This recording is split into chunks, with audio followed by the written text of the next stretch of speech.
যেই বোনকে আমার কোনোদিনও পছন্দ ছিল না, তারই হাজবেন্ডের সাথে আমার আজ বিয়ে হয়েছে। কতটা অস্বস্তিকর ভাবা যায়। একটা 2 মাসের বাচ্চার জন্য আমার বাবা আমার জীবনটা বাদ করে দিল। মাত্র পড়াশোনা শেষ করেছি, কোথায় চাকরি বাকরি করে নিজের পায়ে দাঁড়িয়ে নিজের পছন্দসই বিয়ে করব তা না, ধরে বেঁধে বিয়ে দিয়ে দিল। বাচ্চাটাকেও মাও পালতে পারতেন। বড় আপা মারা গিয়েছে বলে আমাকেই কেন এই বেটার সাথে বিয়ে দিতে হবে? রাগে গা ছমছম করছে। বাচ্চাটা আমার দিকে ফেলিয়ে তাকিয়ে আঙুল খাচ্ছে। যত রাগই থাকুক, এইটাতে এই বাচ্চার তো কোনো দোষ নাই। ওকে আমি আমার রাগের কোনো ছিটে ফোঁটাও অনুভব করতে দেব না। কি সব ভাবতে ভাবতে লোকটা ঘরে ঢুকলো। তনু, তুমি কি এ ঘরেই ঘুমাবে? আমি কি পাশের রুমে ঘুমাবো? মন তা চাচ্ছিল বলতে যে বেটা তুই জাহান্নামে যা। আমাকে জিজ্ঞেস করিস কেন? কিন্তু বলতে পারলাম না।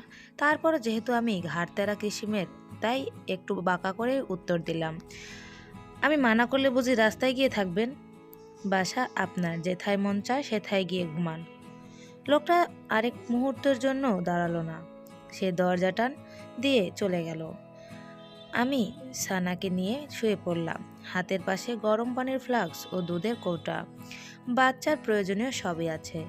জীবনটা এক রাতেই পাল্টে গেল। আমার বড় আপার নাম অনু। ছোট থেকেই তাকে আমার ভালো লাগে না। আমাদের বয়সের ব্যবধান ছিল 7 বছরের। বাবা মা তাকেই বেশি আদর করত। যেবার সে এসএসসি দিল তার কিছুদিন আগে আমারও বার্ষিক পরীক্ষার ফলাফল হয়েছিল।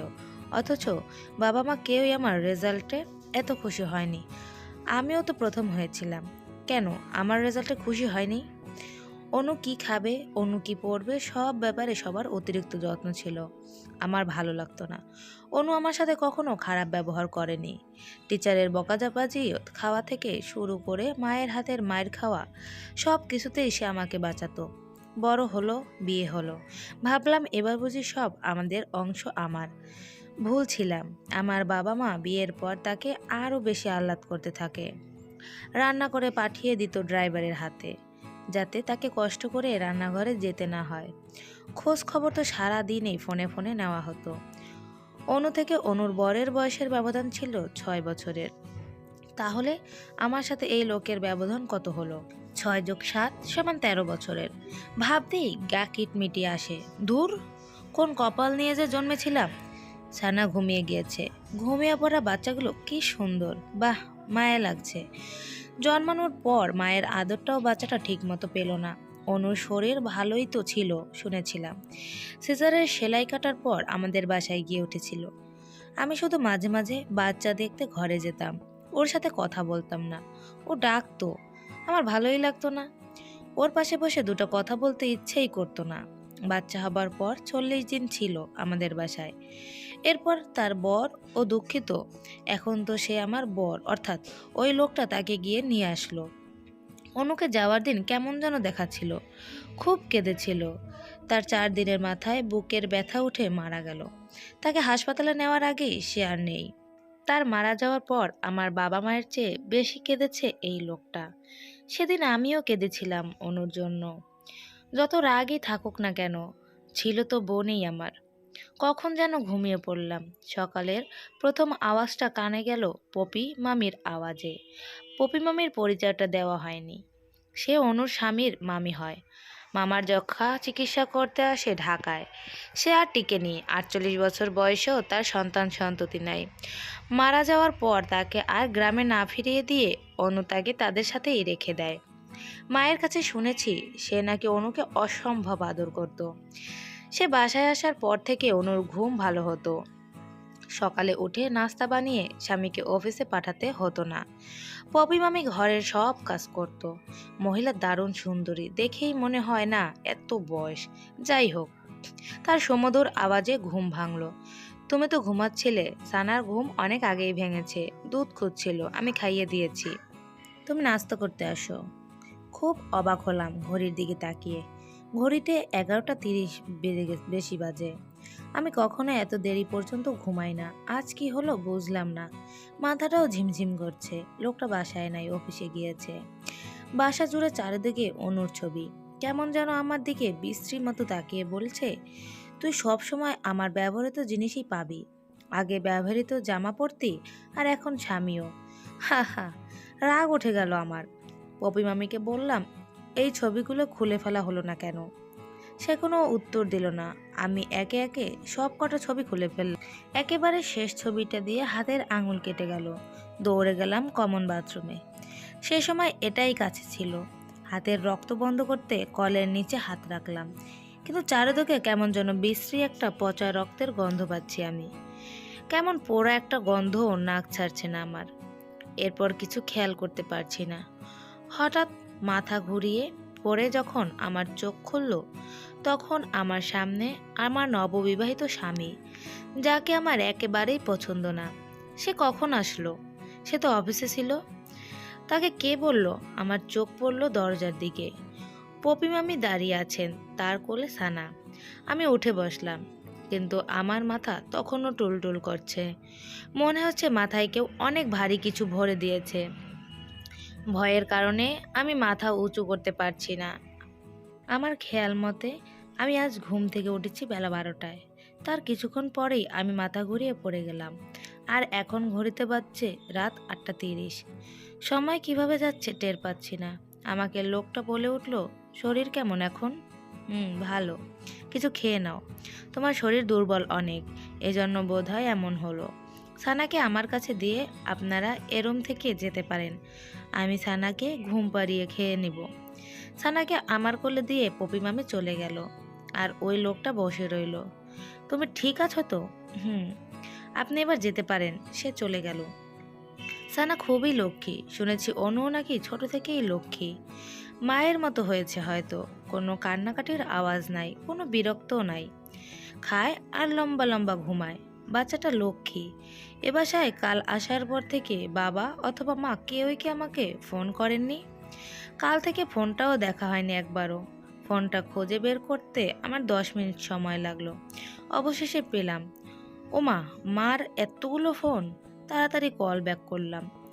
মা অশান্ত আওয়াজে বলে উঠল, তুই ঠিক আছিস? তাহলে জামাই বলল যে সে যাই বলুক, আমার কথা বাদ দাও। তোমরা কেমন আছো? ভালো। তোর বিথিপুপুর শরীর ভালো না, ওইখানে এসেছি। না হলে তোকে দেখতে আসতাম। আমার কিছু হয়নি, দেখতে আসার মতো কিছুই না। আচ্ছা বল, সানা কই? আমার কোলে ঘুমাচ্ছে। আচ্ছা মা, ওর মাও তো অনেক শান্ত ছিল, তাই না? মেয়েটা আমার আল্লাহ জানে কেমন আছে ও পারে। মা কান্না শুরু করার আগেই আমি আগেভাগে ফোনের লাইনটা কেটে দিতে চাইলাম, এবং তাই করলাম। হঠাৎ মনে হলো কেউ মাত্র আমার ঘরের সামনে থেকে খুব জোরে দৌড় দিল। আমি দরজা খুলে দেখতে গেলাম কেউ নাই। মামি রান্নাঘরে রুটি বেলছেন, আর ওই লোকটা পত্রিকা হাতে নিয়ে অন্য শোয়ার ঘরে শুয়ে আছেন। মানুষের মনের ভুল হতেই পারে, আমারও হয়েছে হয়তো। সারাকে দেখতে আবার ঘরে গেলাম। ও ঘুমিয়ে আছে, খুব ক্ষুধা পেয়েছে, কিছু খাওয়া দরকার। রান্নাঘরে গিয়ে মামিকে বললাম আমার ক্ষুধা লাগছে। খাওয়ার কি আছে? টেবিলে বসো, আমি খাবার দিতেছি। আমি একটু হাত মুখ ধুয়ে আসি। সানা কি একলা ঘরে? কিন্তু ও ঘুমাচ্ছে। বাচ্চাদের একলা কখনো রাখতে নাই। সে খুব রাগের স্বরে কথাটা বলল। আমার আবার এই ধরনের স্বর খুব গায়ে লাগে। আমিও বললাম, গতকাল থেকে বাচ্চাটা আমার, ওর মা আমি ভালো বুঝবো ওকে কিভাবে রাখতে হবে। প্রয়োজনে আমি বাথরুমের দরজা খুলে গোসল করব। তা আমি চলে আসলাম। পিছনে ফিরে দেখলাম ওই লোকটা দাঁড়িয়ে আছে। লোকটা একটা মেয়েলি লোক, মেয়ে মানুষের মতো দরজার পাশে দাঁড়িয়ে কথা শোনে। অসহ্য একটা। আমি গোসল করতে যাওয়ার সময় সানার চারদিকে বালিশ দিলাম, দরজাও খোলা রাখলাম বাথরুমের। গায়ে সাবান মাখার সময় মনে হলো কে যেন ঘরে লক ঘুরাচ্ছে। আওয়াজটা কানে যেতেই আমি বাথরুম থেকে বের হলাম। ভেজা শরীর, শুধু একটা তাওয়ালে পেঁচিয়ে বের হওয়ায় ঘর ভেজা ভেজা হয়ে গেল। না, কেউ নেই। আমি আবার বাথরুমে ফিরে গেলাম ভেজা কাপড় বদলাতে। এবার খুব জোরেই আওয়াজ হলো। আমি তাড়াতাড়ি জামা বদলিয়ে ঘর থেকে বের হলাম। দেখলাম খাওয়ার টেবিলে লোকটা বসে আছে, সে খাচ্ছে। সে আমাকে এভাবে বের হতে দেখে জিজ্ঞেস করলো, কি হয়েছে? না, কিছু না। তাহলে আসো, খেয়ে নাও। আমি ঘরে ফিরে গেলাম, সানাকে দেখে আসলাম। খাবার প্লেটে খাবার নিয়ে ঘরে চলে গেলাম। সানার সামনে বসেই খাবো। খাবার শেষে কিছুক্ষণ মোবাইলে গেমস খেলতে খেলতে ঘুমিয়ে গেলাম। গতকালের মতো আজও আমার ঘুম ভাঙল অনেক দেরিতে। সানা পপি মামির কোলে। মামি বললেন, সানাকে রাখতে সমস্যা হলে ও আজ থেকে আমার সাথেই ঘুমাবে। না, আমি কি কাউকে বলেছি যে আমি সানাকে রাখতে সমস্যা? তুমি অনেক গভীর ঘুমে থাকো, ও উঠে কান্না করে ক্ষুধায়। তুমি তো টের পাও না। কাল থেকে পাবো। ওকে আমার কাছে দিন। নাস্তা পরে খাবো। আমি সানাকে নিয়ে ঘরে গেলাম। ওকে গোসল করানোর জন্য গরম পানি দিলাম। কিভাবে বাচ্চাদের গোসল করাতে হয় সেটাও দেখে নিলাম ইউটিউব থেকে। সানাকে আমার অনেক আদর দিতে ইচ্ছে করে, অনেক বেশি। গত 2 দিনের মতো আজও আমি খেয়ে দিয়ে শুয়ে পড়লাম, কিন্তু সকালে উঠতে পারলাম না। যখন ঘুম থেকে উঠি শরীর খুব ক্লান্ত লাগে। গতকাল যেহেতু পপি মামিকে খুব গলা বাড়িয়ে বলেছি আমি উঠতে পারবো সকালে, কিন্তু উঠতে তো পারি নাই। সেই জেদে আমার কিছুই ভালো লাগছে না। সারাদিন আমার জেদে জেদেই কেটে গেল। রাতে লোকটা এসে সানার সাথে খেলা করতে শুরু করলো। আমি তার কোল থেকে সানাকে নিয়ে নিলাম। কি হয়েছে? ওকে নিয়ে গেলে যে? ও ঘুমাবে এখন। তুমি নাকি প্রতিদিন দেরি করে ওঠো ঘুম থেকে। ও নাকি ক্ষুধায় কান্না করে। তাহলে তুমি ওকে তোমার সাথে রাখো কেন? ও আমার সাথেই থাকবে। ওকে আমিই দেখে রাখবো। সানাকে ঘুম পাড়িয়ে যখন রুমে বসে আছি তখন পপি মামি আসলেন। তনু খাবে না? আমার ক্ষুধা নাই, এখন পরে খাবো। খাবার দিয়ে যাই? এখানেই খাও। দেন। সে আমার ঘরেই খাবার দিয়ে গেল। আমি সে রাতে সারাদিনের জিদের কারণে আর কিছু খেলাম না। যেভাবে খাবার দিয়ে গিয়েছিল খাবার সেভাবেই পড়ে রইল। মধ্যরাত পর্যন্ত আমার মোবাইলে গেমস খেলার অভ্যাস অনেক দিনের, আজও তাই হলো। আমি জেগে জেগে গেমস খেলছি। তখন কয়টা বাজে? 1:30। আশেপাশে হয়তো খুব হাসির আওয়াজ পাওয়া যাচ্ছে। আমি ডানে বামে তাকিয়ে কাউকেই দেখতে পেলাম না। আমি খুব আস্তে আস্তে দরজা খুলে বের হলাম। বের হয়ে দেখলাম কেউ নাই। বাকি 2 ঘরের দরজা বন্ধ। হয়তো পাশের বাসা থেকে আওয়াজ এসেছে। আমি আবার ঘরে ফিরে আসলাম। সানা ঘুমিয়ে আছে। দরজা দিয়ে আবার মোবাইল হাতে নিলাম। গেমস খেলতে খেলতে এবার একটু আপত্তিকর আওয়াজ আসলো কানে। খুবই বিরক্তিকর আওয়াজ। মানুষ তার পার্সোনাল সময়ে একটু সতর্ক থাকতে পারে, তা না আশেপাশের মানুষকে অন্তরঙ্গ আওয়াজ শোনাবে। একটু একটু ঘুম পাচ্ছে। আমি কখন যেন ঘুমিয়ে পড়লাম। আজ ঘুমানোর আগে মোবাইলে অ্যালার্ম দিয়ে ঘুমালাম। সে সময়ের অ্যালার্ম দিয়েছিলাম, সে সময় আমার ঘুম ভাঙলো।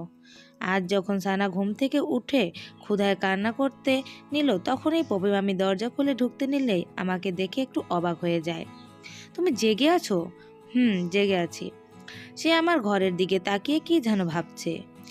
উনি অফিসে চলে গিয়েছে, না গোছলে গিয়েছে বোধহয়। ও আচ্ছা। সানাকে দাও আমার কাছে।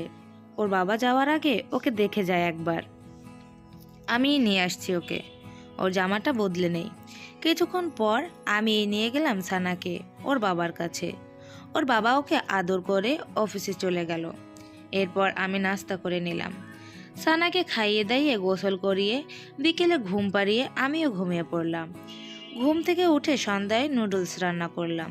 আমিও খেলাম, পপি মামিকেও দিলাম। মায়ের সাথে কিছুক্ষণ ফোনে কথা বললাম। মা আমাকে বোঝালেন আমার ওনার সাথে বিয়ে হয়েছে, বিয়ে কোনো ফাজলামি না, ভাগ্যে ছিল। এটা এড়ানোর কোনো উপায় নাই। তাই এখানেই মনোযোগ দিয়ে সংসার করতে হবে, তাকেই স্বামী হিসেবে মেনে চলতে হবে, এখানেই নিজেকে সুখী করতে হবে। আমিও নীরবে ভাবলাম আসলেও কপাল আমার এখানেই এই গল্প লিখেছিল, এটাই মেনে নিতে হবে। আমি রান্নাঘরে গিয়ে পপি মামিকে বললাম রাতের রান্নাটা আজ আমিই করব। কেন, আমার রান্না ভালো হয় না? হয়, কিন্তু আজ আমি রান্না করব। আপনি সানাকে ঘুম পাড়িয়ে দিন। ওই রাতের এতটুকুই আমার মনে আছে। মনে আছে আমি রান্না করছিলাম। আমি হঠাৎ কারো এক হেঁটে যাওয়ার আওয়াজ শুনে ফিরে তাকালাম। কেউ ছিল না, কিন্তু আমি তার কয়েক সেকেন্ডের মধ্যে আবারও মাথা ঘুরিয়ে পড়ে গেলাম। প্রথম দিনের মতো চোখ খুলেই দেখলাম আমি হাসপাতালে শোয়া। আমার পাশে আমার বাড়ির মানুষ। মা বসে আছেন ঠিক ডান দিকে। আমাকে চোখ মেলতে দেখেই বলে উঠলেন, চল আমাদের সাথে। আমরা তো তোর খারাপ চাই, তাই না? না খেয়ে দে শরীরের এই হাল করেছিস। আমি কিছু বলার শক্তি পাচ্ছি না, তবু আধো আধো করে বললাম, সানা কই? আছে ও পপির কাছে। আমি বাসায় যাব। তোকে বাসাতেই নেব। চল না, আমি ওই বাসাতে যাব। কিছুদিন পর আসিস, শরীর ভালো হোক। এর মধ্যে লোকটা আসলো। সে বলল, তোমার শরীর অনেক খারাপ, তুমি আগে সুস্থ হও, তারপর এসো। না, আমি এখনই যাব, আমি সুস্থ, আমার কিছুই হয় নাই। কেউ হিসাব মিলাতে পারল না তনু কেন এমন করছে। শারীরিক দুর্বলতার কারণে সে মাথা ঘুরিয়ে পড়েছে বলে ডাক্তার জানায়। আমি বেশ জেদ করেই বাসায় যাই। মা তার সাথে তার বাসায় আমাকে নিতে চাচ্ছিলেন, আমি যাইনি। বাসায় যাওয়ার পর আমি সানার সাথে ব্যস্ত হয়ে গেলাম। খাওয়ার জন্য আমাকে যখন ডাকা হলো, আমি তখন সানাকে কোলে নিয়েই খেতে বসলাম। আমি আমার হাত দিয়ে নিয়ে খাবার খাচ্ছি, তখন এই মামি বলে উঠল, তোমার খাবার গরম করে দেই, ঠান্ডা হয়ে গিয়েছে। আমার কথাটা ভালো লাগলো না। আমি উত্তরে বললাম, আমার ঠান্ডা খাবারে কোনো সমস্যা হচ্ছে না। সে আর কিছু বলল না। আমি খাওয়া দাওয়া করে রুমে চলে গেলাম। কিছুক্ষণের মধ্যে ঘরের বাতি নিভিয়ে দিলাম। আজ মোবাইল হাতে নেইনি, গেমস খেলবো না। আজ দেখব আমার ঘুম আসে কিনা। অনেক রাত পর্যন্ত আমার ঘুম আসলো না। মধ্যরাতে অল্প আওয়াজেও খুব জোরে শোনা যায়। আমার কাছে মনে হলো কেউ আমার ঘরের দরজা খুলছে। আমি অন্ধকারে ঘুমের ভান করে শুয়ে রইলাম। কে দরজা খুলেছে বোঝা যাচ্ছিল না, বেশি অন্ধকার ছিল চারদিক। একটু পরে দরজাটা আবার আস্তে করে লাগিয়ে দেওয়ার আওয়াজ পেলাম। সে রাতে অনেকক্ষণ জেগেছি, কোনো আওয়াজ আর পেলাম না। সকালে উঠে সানাকে কোলে নিয়ে রুম থেকে বের হয়ে দেখলাম সানার বাবা চলে গিয়েছে অফিসে। পপি মামি টেলিভিশন দেখছে। আমি তার সাথে খুব একটা কথা বলিনি এই কদিন। আজ নিজ থেকেই বললাম, আপনার কাছে রান্না শিখতে হবে, খুব ভালো রান্না করেন, তাই নাকি? ঠিক আছে, শেখাবো। মামা নিশ্চয়ই আপনার রান্না খুব পছন্দ করতেন।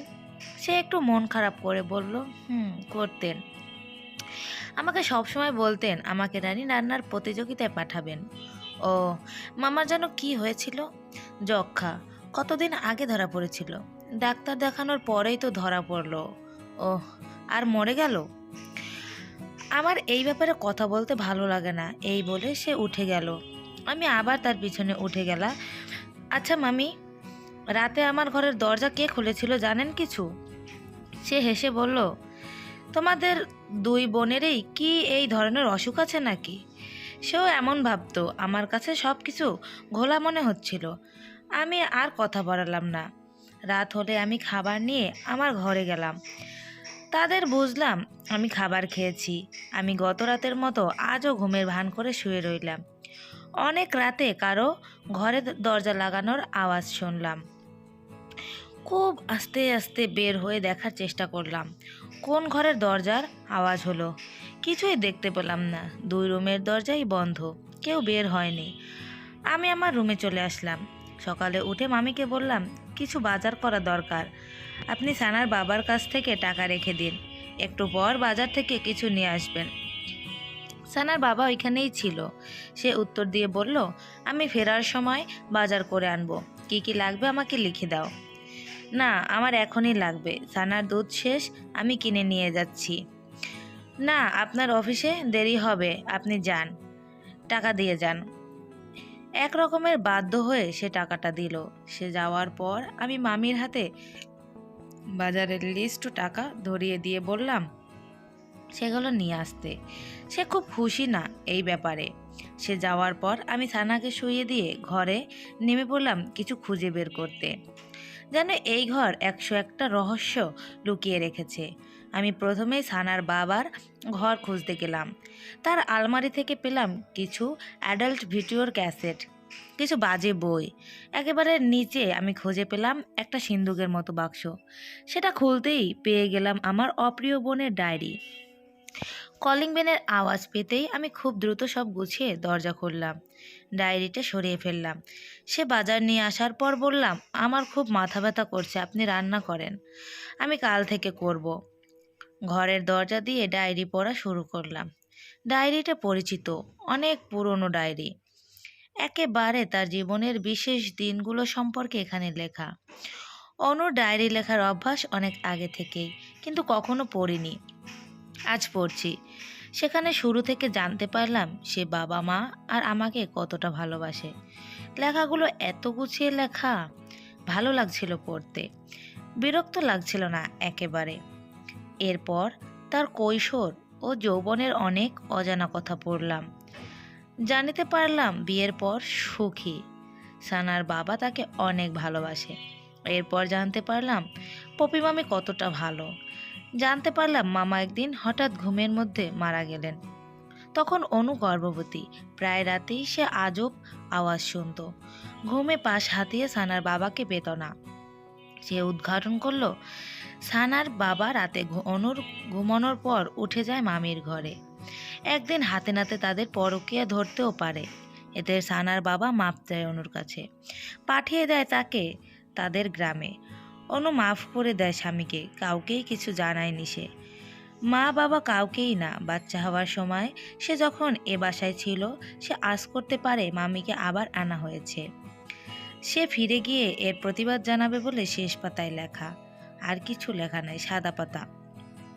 এর পরেরটুকু আমার জানা দরকার ছিল। আমাকে যেভাবেই হোক জানতে হবে। জানি ডায়েরি লুকিয়ে ফেললাম। রাতে সানার বাবা বাসায় ফিরলেন। আমি বললাম আমি ঘরেই খাওয়া দাওয়া করব। খাবার দেওয়ার পর আমি না খেয়েই খাওয়ার ভান করে শুয়ে পড়লাম। সে রাতে আমি এক মুহূর্তের জন্য ঘুমাইনি, অপেক্ষায় ছিলাম দরজা খোলার আওয়াজের। কিন্তু কি আশ্চর্য, কোনো আওয়াজ হলো না সেই রাতে, এমনকি তার পরের 2 রাতেও। তৃতীয় রাতে প্রায় 2টার দিকে আওয়াজ হলো। আমি উঠে গেলাম। প্রথমে মামির ঘরের দরজা বন্ধ দেখে সেখানে কান পাতলাম, কোনো আওয়াজ নেই। এরপর গেলাম সানার বাবার ঘরের সামনে। সেখানে আওয়াজ হচ্ছিল কথার। দুজন কথা বলছিল, তবে তা স্পষ্ট না। আমি দরজার লক ঘোরাতেই সব থেমে গেল। মুহূর্তেই নিশ্চুপ। আমি দরজার বাহিরেই বসে রইলাম। ভোর হয়ে গেল, কেউ বের হয় নাই ঘর থেকে। সকালে দরজা খুলে বের হলো পপি মামি। তাকে দেখেই আমি হেসে দিলাম। সারা রাত অপেক্ষা করেছি, এতক্ষণে আপনার আমার উপর মায়া হলো। সানার বাবা দৌড়ে আসলেন। আরে তনু, তুমি এখানে? আপনাদের রংলীলা দেখতে বসেছিলাম।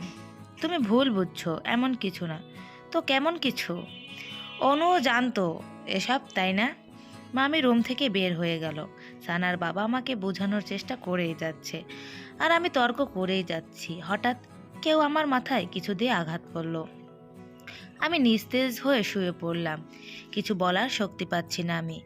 জ্ঞান আসার পর হাত পা নাড়াতে পারছিলাম না। আমার হাত পা ততক্ষণে বাঁধা হয়ে গিয়েছে। আমার মাথায় কে যেন সুন্দর করে ব্যান্ডেজও করেছে। আমি খাটেই শোয়া, আমার পাশে বসা আমার মা। সে আমার দিকে তাকিয়ে বলছে, ওদের মধ্যে সম্পর্ক তাতে তোর কি? তুই কেন রাত জেগে ওদের ঘরের পাশে বসেছিলি? তুই একটু বেশি বেশিই করিস। মায়ের কথা শুনে আমি অবাক হয়ে যাই। আমি আরও অবাক হই যখন মা পপি মামিকে বলেন, একটা বালিশ দাও তো পপি, ওর নাকে মুখে চেপে ধরে আজ ওকে মেরেই ফেলি। প্রতিদিনের জ্বালা ভালো লাগে না। মাকে আমি কিছু বলার আগেই মা আমাকে মুখে বালিশ চেপে ধরল। আমি নিঃশ্বাস ছাড়তে পারছি না। সানা কাঁদছে। হাউমাউ করে লাফিয়ে উঠলাম। আমি এতক্ষণ স্বপ্নে ছিলাম? সারা রাত আমি যেখানে বসেছিলাম সেখানেই বসে আছি আমি। বাহিরে এখন অন্ধকার। কখন যেন ঘুমিয়ে পড়েছিলাম এখানে। সানার আওয়াজ শুনে চোখ খুলছে। আমার সারা শরীরে ঘামে ভিজে গিয়েছে। আমি এতক্ষণ স্বপ্ন দেখছিলাম? তবে তাদের পরকীয়া মিথ্যা না। আমি যে জায়গায় রাতে বসেছিলাম আমি সেখানেই ঘুমিয়ে পড়েছিলাম। ভোর হবে হবে প্রায়। আমি দৌড়ে সানার কাছে গেলাম। ওর কাছে যেতেই ও কান্না থামিয়ে দিল। আমি তাড়াতাড়ি ঘরের দরজা বন্ধ করে ঘরে বসে রইলাম। মাথা গরম করে কিছু করা যাবে না। আমাকে ঠান্ডা মাথায় সব করতে হবে, ভাবতে হবে। তাছাড়া অনুর মৃত্যুর রহস্য আমার এখনো জানা বাকি। আজ অনুর জন্য খুব মায়া লাগছে, সানার জন্য খুব মায়া লাগছে। এত অল্প বয়সে সে মা হারা সন্তান। অনু থাকতে কখনো অনুর প্রয়োজন বোধ হয়নি। আজ মনে হচ্ছে আমার সাথে ওর সম্পর্ক ভালো থাকলে হয়তো আমাকে কিছু শেয়ার করতো। আফসোস লাগছে আজ, খুব আফসোস। সকাল হলো, আমি ইচ্ছে করে ঘুম থেকে দেরি করে উঠলাম, যাতে তাদের সন্দেহ না হয়। কারণ এতদিনে আমি বুঝে গিয়েছিলাম আমার রাতের খাবারের সাথে ঘুমের ঔষধ জাতীয় কিছু মেশানো হতো। সারাদিন খুব স্বাভাবিক ব্যবহার করলাম পপি মামির সাথে। রাতে সানার বাবা বাসায় আসলো। আমি তাকে আজ নিজে উঠে গিয়ে খাবার দিলাম। আমার তার সাথে ভাব করা হচ্ছে প্রথম কাজ এখন। আমি তার সাথে সারাদিন কি করলো কি না করলো সব জিজ্ঞেস করলাম। রাতে সে ঘুমাতে যাওয়ার আগে বললাম, আপনি এখন থেকে আমার ঘরে ঘুমাতে পারেন। সে কিছুটা বেকায়দায় পড়ে গেল। মনে হচ্ছিল না পেরেই সে আমার ঘরে ঘুমাতে আসলো। আমিও পপি মামির হাতের রান্নাই খেয়েছি এই ভান করে শুয়ে পড়লাম। সানা ঘুমিয়ে গেল। আমি ঘুমের ভান করে শুয়ে রইলাম। অর্ধেক রাতে সানার বাবা দরজা খুলে বের হয়ে গেল। আমি টের পেলাম, কিন্তু উঠলাম না। সকালের দিকে সে আবার এই ঘরে এসে ঘুমানোর ভান করলো। পরদিন সানার বাবা অফিসে যাওয়ার পর আমি পপি ম্যামের সাথেও খাতির করার চেষ্টা করলাম। এক পর্যায়ে বললাম, জানেন মামি, এতদিনে বুঝেছি এটাই আমার কপাল, এটাই আমার সব। কোনটা? এই যে সানা আর সানার বাবা। আমার এখন এখানেই সংসার, এখানেই মনোযোগ দেওয়া উচিত। সে কিছুটা ভারী গলায় বলল, হঠাৎ এমন চিন্তা? কি করব বলেন? সত্য হলেও আমার স্বামী সে। আমার তো তাকে আপন করে নেওয়াতেই সার্থকতা। সে আর কিছু জিজ্ঞেস করলো না। আমি অনুর একটা শাড়ি বের করে আজ পরলাম। রাতে সানার বাবা বাসায় আসার পর বললাম, আমাকে কেমন দেখাচ্ছে? সে একবার চোখ উঠিয়ে আবার নামিয়ে ফেললো। বলল, সুন্দর। রাতে অন্যদিনের মতো সবাই ঘুমিয়ে গেল। আসলে ঘুমের ভান ধরলো। আমি সকালে উঠে পপি মামিকে বললাম, আচ্ছা মামি, কিভাবে সানার বাবাকে আকর্ষণ করব বলেন তো? সে আবার একটু খেপা গলায় বলল, আমি জানি না। আসলে উনি অনুকে এখনো বলতে পারেনি, তাই আমার সাথে স্বাভাবিক হতে পারছে না। আপনি তো ওনার মায়ের মতো, একটু বুঝান না ওনাকে। সে এরপর একেবারে তার ঘরে চলে গেল, দরজা বন্ধ করে শুয়ে পড়ল। এই ফাঁকে আমি আলাদা করে তরকারি রান্না করলাম। সানার বাবার ঘর থেকে ঘুমের ঔষধ পেয়ে গেলাম। একটা খাবার আলাদা করে উঠিয়ে রাখলাম, আরেকটায় মেশালাম ঘুমের ঔষধ। রাতে খেতে বসে সানার বাবা বললেন, খাবার কেমন একটা গন্ধ। কিছুটা ধরে খেয়ে যাওয়ার মতোই অবস্থা হলো, কিন্তু আমি নিনিয়ে বিনিয়ে বললাম, আমি রান্না করেছি, আজকের মতো খান, কাল থেকে মামি আবার রান্না করবে। সে খেয়ে নিল। মামিকেও একই তরকারি খাওয়ালাম। আমি আস্তে করে প্লেট নিয়ে রান্নাঘরে গিয়ে আমার প্লেটের তরকারি ফেলে দিয়ে উঠানো অন্য তরকারি দিয়ে খেয়ে নিলাম। কি হাস্যকর বিষয়, প্রতিদিন সে আমার খাবারে ঔষধ মেশায়, আজ আমি মিলিয়েছি। আজ তারা ঘুমাবে। সানার বাবা ঘুমানোর আগে তার পাশে গিয়ে শুলাম আমি। তার মাথা হাতানোর ছলে তাকে জিজ্ঞেস করলাম অনেক কথা। আচ্ছা, মামার কি অসুখ হয়েছিল? ততক্ষণে সানার বাবা হালকা ঘুমের নেশায়, আধো আধো কথা বোঝা যাচ্ছে। যক্ষা হয়েছিল। কিন্তু আজ জানেন কি হয়েছে? কি?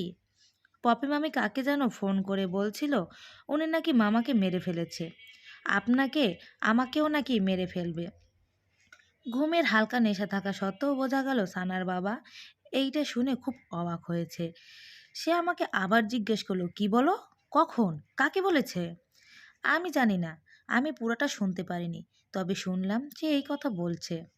সে নাকি আপনার ব্যাংকের টাকাগুলো সম্পর্কে জেনে গিয়েছে, সবাই মিথ্যা ছিল, শুধু সত্যটা জানতে। কি? কিন্তু আমার ব্যাংকে অত টাকা নেই। আমি একটু কথা ঘুরিয়ে বললাম, কি জানো, এমনই তো শুনলাম। তুমি ভুল শুনেছ, সানার বাবা ঘুমিয়ে যাচ্ছে। আমি তাকে জাগানোর চেষ্টা করলাম, কিন্তু সে তো এটাও বলল যে আপনি নাকি অনুকে মেরে ফেলেছেন। আমার অনুকে কখনো ভালো লাগতো না। ভালোই করেছেন, মেরে ফেলেছেন। আমি অনুকে মারি নাই। অনুকে আমারও পছন্দ ছিল না। আমি তো পপিকে পছন্দ করতাম। ও মিথ্যে বলেছে। অনুকে আর মামাকে ওই মারছে। আমার গা শিউরে উঠল। আমি বললাম, অনুকে নাকি আপনিই মেরেছেন, বালিশ চাপা দিয়ে। এবার থানার বাবা পুরো ঘুমের নেশায়, সে আবছা আবছা করে বলল, অনুকে স্লো পয়জন দিয়ে মারা হয়েছে। প্রতিদিন ঘুমের ঔষধ আর স্নো পয়জন মিলিয়ে। আর মামাকেও সেভাবেই। মামাকেও একইভাবে মারা হয়েছে। সবাইকে বলা হয়েছে উনি হাসপাতালে মারা গিয়েছেন। কিন্তু উনিও আমাদের সম্পর্কের কথা জেনে গেছিল। তাই তাই ওনাকে মেরে ফেলেছেন। হুম, ওই বেটাই তো অনুর মনে সন্দেহ ঢুকাইয়া দিছিল। সবাইকে মেরে ফেললেন, ভয় লাগলো না? আমি মারি নাই, পপি এসবের প্ল্যান করছে। আর আপনি তাতে সাহায্য করছেন। খুনি তো আপনিও। আমি তোমাকেও অনেক পছন্দ করতাম তনু। আসো আমরা দুজন মিলে পপিকে মেরে ফেলি, তাহলে ও আর আমাদের মারতে পারবে না। আমি ধাক্কা দিয়ে লোকটাকে ওপাশ করে সরিয়ে দিলাম। ঘৃণা লাগছিল। একটা অবৈধ সম্পর্কের জন্য মানুষ কতটা নিচে নামতে পারে। আমার সারা রাত ঘুম হলো না। দুজনকেই ঘুমের ঔষধ খাওয়ানো হয়েছিল, তাই দুজনেই ঘুমাচ্ছে। পপি দুপুরের দিকে উঠল। ওঠার পর বলল, এত দেরি করে ঘুম ভাঙলো কেন? বুঝলাম না, মাথাটাও ব্যথা করছে। আমি সানাকে কোলে নিয়ে বললাম, মামি, আপনার ভাগ্নে কালকে আমাকে 2টা ওষুধ দিয়ে বলল এটা মামিকে খাইয়ে দিও। কেন বলেছিল বুঝি নাই, তবে রাতে যখন আমাকে আদর এসে ভুরু কুঁচকে সামনে এসে বলল, আদর? কিসের আদর? সানার বাবা কালকে প্রথম আমাকে স্ত্রীর মর্যাদা দিয়েছে। সে খুব রেগে যাচ্ছিল, বোঝা যাচ্ছিল। আমি বললাম, মামি রাতেও কী সব যে বলছিল, বুঝলাম না। বলল আপনাকে নাকি পুলিশে ধরিয়ে দিয়ে সে আমার সাথে সংসার করতে চায়, কারণ আপনি নাকি মামা আর অনুকে মেরে ফেলেছেন। কি? এসব কি বলছো? বিশ্বাস করুন, আমিও অবাক হয়েছি ওনার এসব কথা শুনে। সে দৌড়ে সানার বাবার দিকেই যাচ্ছিল। আমি বললাম, সারা রাত নিজেও ঘুমায়নি, আমাকেও ঘুমাতে দেয়নি, এখনও ঘুমাচ্ছে লোকটা। আজ অফিসেও গেল না। মামি আমার দিকে তেরাভাবে তাকালো, তার চোখে মুখে আগুন জ্বলছে। আমি সানাকে নিয়ে তখন অন্য ঘরে ঢুকে গেলাম। ভেতর থেকে দরজা দিয়ে বসে রইলাম। আর ওইদিকে পপি রান্নাঘর থেকে বটি নিয়ে সানার বাবার সামনে গিয়ে চিৎকার করে বলতে লাগলো, এত ভালোবাসতাম তোকে, এত বেশি যে 2টা খুন করছি, আর তুই আমাকে পুলিশে ধরিয়ে নতুন সংসার করবি? সানার বাবা তখনও ঘুমে। ঘুমে থাকাটাই স্বাভাবিক। আমি তাকে আগে থেকেই বালিশ চেপে মেরে ফেলেছিলাম। পপির প্রশ্নের কোনো উত্তর না দেওয়ায় তিনি এতটাই রেগেছিলেন যে মরা লাশের গায়ে আরও কয়েকটা আঘাত করে বসলেন। আমি ততক্ষণে পুলিশকে ফোন করে বললাম, পপি আমাকে আর সন্তানকে মেরে ফেলতে চাইছে। সেই ভয়ে আমরা আলাদা একটা রুমে লুকিয়ে আছি। পপি এতটাই ক্রোধে ছিল যে সে সেখান থেকে সানার বাবাকে খুন করে ওইখানেই বিলাপ করে কান্না করছিল। পুলিশ আসলো। আমি দরজা খুলে দিয়ে এমন অভিনয় করলাম যে সানার বাবার মৃত্যুতে আমি অনেক বড় ধাক্কা খেয়েছি। বারবার মূর্ছা যাওয়ার ভান করছিলাম। খারাপ, কে খারাপ শেষ করেছে? যেভাবে ওরা খুন করেছে 2 বৈধ সম্পর্কের, আমিও ঠিক তাদের মতো করেই তাদের অবৈধ সম্পর্ক শেষ করে দিলাম। ও হ্যাঁ, আমার তো স্বামী মারা গিয়েছে, অনেক কাঁদতে হবে আমাকে। এখনও কি বা দেখেছি জীবনের? পুলিশ ধরে নিয়ে গেল পপিকে, আমাকে আর সানাকে উদ্ধার করা হলো। কেউ কখনো জানবে না এই সত্য, যেভাবে আমি কখনো জানি নাই অনু আমাকে কতটা ভালোবাসতো, যে সে সানার নাম তনুই রাখতে চেয়েছিল, কিন্তু সে নাম রাখতে দেয়নি তার স্বামী। আজ খুব আফসোস হচ্ছে একটা বার তাকে জড়িয়ে না ধরতে পারার। মা বাবা এসেছেন সানাকে আর আমাকে নিয়ে যেতে। সবাই আমাকে সান্ত্বনা দিচ্ছে। পপির জবানবন্দিতে সব সত্য প্রকাশ হলো। আমি তাকে উস্কিয়েছি বলার পর আমি বারবার অস্বীকার করি। তবে পপি বারবার বলার পরও আদালত বিশ্বাস করলো না যে সে সানার বাবাকে বালিশ চেপে আগে শ্বাসরুদ্ধ করে মারেনি, কারণ ফরেন্সিক রিপোর্টে এটাই প্রমাণ হয়। সাথে পুলিশ জব্দ করে অনুর ডায়েরি। সবার মধ্যে জানাজানি হয় এই অবৈধ সম্পর্কের কথা। সবাই জানুক, অবৈধ সম্পর্ক শুধু বন্ধুবান্ধবের মধ্যে হয় না, দুঃসম্পর্কের মামি, খালা, ফুফু, ভাবি, এমনকি বোনের সাথেও হয়, যাদের নিয়ে কেউ কখনো সন্দেহ করবে না। ভাববে ওরা মা ছেলের মতো, অথবা ও তো ওকে বোনের চোখে দেখে। যেসব সম্পর্কের কারণে বৈধ সম্পর্কগুলো মরে যায় সব কিছু। সানা এখন আমার কাছে থাকে। আমি তাকে আদর করে অনু বলে ডাকি। মা তা শুনে মাঝে মাঝেই চোখ মোছেন। অবশেষে মৃত মেয়ের প্রতি জীবিত মেয়ের ভালোবাসা তাকে কাঁদায়। পরকীয়া সম্পর্কগুলো এমন কারোর সাথেই তৈরি হয় যা আশপাশের মানুষ সহজে সন্দেহর আওতায় আনবে না। দেখা যায় এক আসলে তা আর এক। তাহলে আজকের গল্পের এখানেই সমাপ্তি হোক। যদি কারো গল্পটি ভালো লেগে থাকে অবশ্যই সাবস্ক্রাইব করে পাশে থাকবেন। আল্লাহ হাফেজ।